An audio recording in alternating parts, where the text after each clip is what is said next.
Toku. Almost every coach I know in the world has had two things happen. So one, they had some deep experience of transformation. For some of you, it was a moment of enlightenment. For some of you, it was a crisis. For some of you, it was a coach or a teacher that made a big impact on you. But for every single person I know who's a coach or a coach that's any good, they have this deep and profound experience of what it is like to have your life transformed by being in a relationship with another person. A person who chooses to see you, to hold you, and to work with you in a way that no one else has before. A person who believes in your possibility, who pushes you, who challenges you. And every coach I know has had that experience, and often many of those experiences. For some of us, because I think a lot of people have those experiences, for some people who've had those experiences, there emerges a desire, a calling, a desire to be in the kinds of relationships that change people's lives in meaningful and profound ways. To not just be in the kind of relationship where we watch football or drink some wine or hang out and complain about politics or movies or entertainment, but to be in the kind of relationships and conversation that have a lasting impact, that leave an indelible mark on each other's souls or ways of being in the world.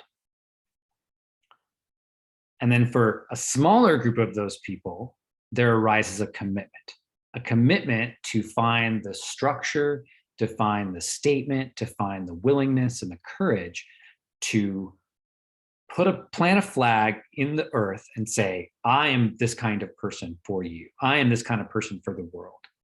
Come have a conversation with me. Come make a commitment with me. Come step inside my container, and I will create that kind of relationship with you. Most coaches I know have the first two in spades. There are tons of them. They have lots of powerful experiences of transformation. They've got a deep, deep desire to create something in the world. What they lack is the third, which is the commitment. It's where I see coaches stop again and again and again, because they think that the experience and the desire are enough. And experience and desire to help people, experience of transformation, desire to help other people transform is incredible. But unless you are willing to make the commitment to master the structures, the skills, the ways of being in the world, so that you can consistently, as a way to make a living, offer this kind of incredible relationship, these kind of incredible conversations, you're going to continue to struggle. It is not a roadblock. It is not an unfortunate reality that you have to figure this out. This isn't, I wish I could just coach, but unfortunately I've got to figure out business or I've got to figure out marketing. No. It is the thing that sets apart those that talk about wanting to serve and those that serve. It is the thing that stands the difference between wanting to make a difference and actually making a difference. And sure, there's problems with business and marketing and sales and all that stuff. But if you can master the commitment, the structure, the ways of being that actually have a lasting impact on the world, that allows you to earn a living changing people's lives, that is not insignificant. That is not a footnote. That is not a thing to be moved aside. It's not traffic to get around. It's a vital process, a process that not only helps you become a better coach, but helps you be the kind of person that actually makes a change in the world. That is why I created the Coaching MBA. I created the Coaching MBA not because I want to teach you a bunch of business skills, though we talk about business skills, not because I want to teach you about marketing and sales, though we talk about marketing and sales. I created it because I saw that being able to master this thing called creating a coaching practice, being able to master a thing called creating a coaching business and getting clients and managing your money and learning how to get stuff done and produce work that really makes a difference in the world.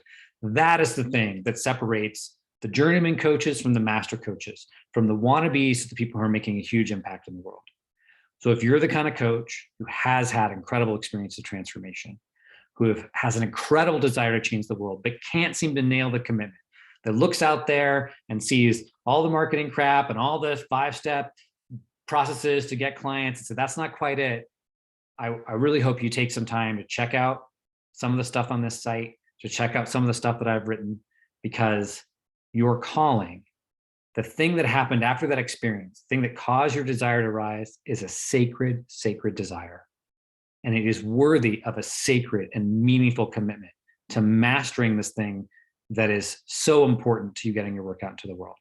Not as a footnote, not as an obstacle or hurdle across or some check box to be checked, but as integral and aligned with the greatest things you have to offer the world and the change that you want to create. I hope that we'll get a chance to talk and connect. And if not, thank you so much for being a coach.